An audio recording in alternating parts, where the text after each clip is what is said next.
السلام عليكم ورحمة الله، كيفكم؟ اليوم الفيديو خاص للمبتدئين، كيف تدرج الشعر والدقن بماكينة الزيرو خطوة بخطوة.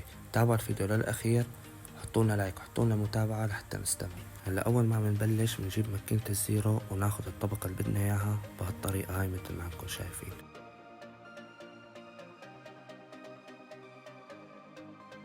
هلا بعد ما أخدنا الطبقة بماكينة الزيرو مثل ما شفتوا ببداية الفيديو، بنجيب ماكينة العادية وبنركب المشط 1.5 وبنرفع الكير لورا، وبناخد الطبقة اللي بدنا إياها بهالطريقة هاي مثل ما انكم شايفين. ما بنطلع كتير، بناخد تقريبا إصبع أو إصبعتين مثل ما انكم شايفين بالفيديو.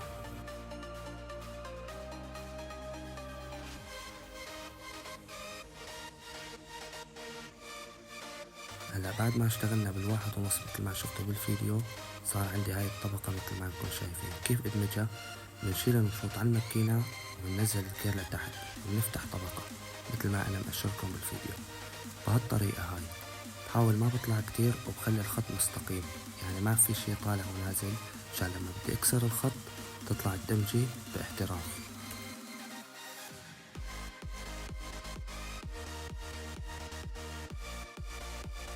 هلا بعد ما فتحت طبقة بالنص صار عندي هذا الخط مثل ما انكم شايفين.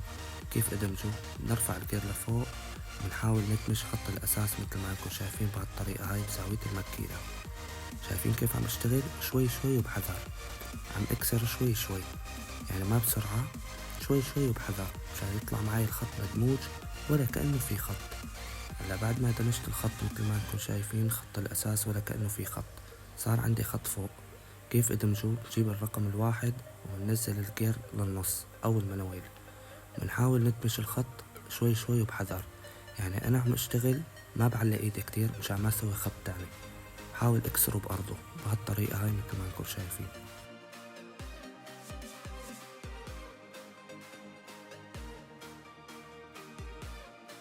هلا هون مثل ما شفتوا بالفيديو دمجت الشعر ولا كأنه في شعر. هلا بدي اخفف الكثافة اللي فوق، بجيب الرقم 3 وبشتغل بهالطريقة هاي. ليش انا عم اشتغل هيك؟ مرات انا بصوركم فيديو كيف بدمج بالمقص العادي والتشفير، وهالمرة هذا الفيديو كيف تدمج الشعر بالماكينة، يعني ما تستخدم مقص بنوب. هلا بعد ما خلصت بالرقم 3 بجيب الرقم 2 ونشتغل بنفس الطريقة اللي اشتغلناها بالرقم 3. ليش انا عم اشتغل هيك؟ لأن في ناس ما بتعرف تحلق بالمقص، أو في ناس ما بتحب تدرج بالمقص، في ناس تحب تدرج بالماكينة، فأنا عم أصور لكم الطريقتين. هلا بعد ما خلصت بالرقم 2 كمان بجيب الرقم 1.5 وبحاول خفف الكثافة وبدمج الشعر الخط الموجود آخر شي مثل ما انكم شايفين. بشتغل بهالطريقة هاي، معلش بطول شوي، المهم يطلع الشعر مدرج باحتراف. هلا بعد ما خلصنا تدريج الشعر مثل ما انكم شايفين صار عندنا تدريج الدقن. بنمشط الدقن بهالطريقة هاي، بنشيل الماكينة على المشوط مثل ما انكم شايفين وننزل الجير لتحت وبنفتح طبقة اللي بدنا اياها بهالطريقة هاي.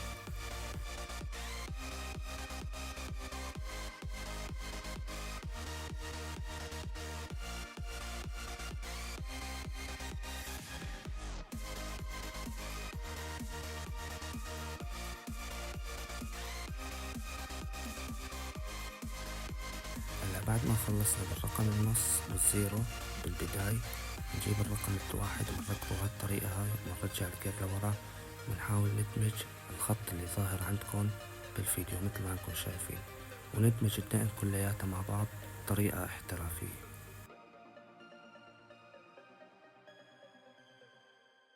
هلا بعد ما خففنا كثافة بال1.5 بنرفع الجير لورا بصير رقم 1، بنحاول ندمج الخط اللي فوق مثل ما انكم شايفين بالفيديو. شايفين كيف عم بدمجه بهالطريقة هاي شوي شوي. بعدين بنجيب الرقم 1.5 بنحاول نخفف كثافة الدقن بهالطريقة هاي مثل ما انكم شايفين.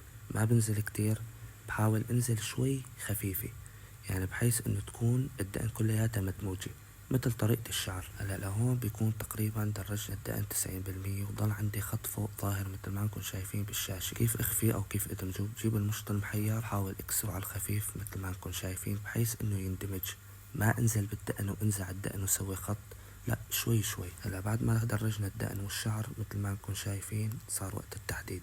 بنجيب شي مرطب بنحطه على جلد الزبون مشان ما نضايقه بالشفرة وقت نحدد مثل ما انكم شايفين.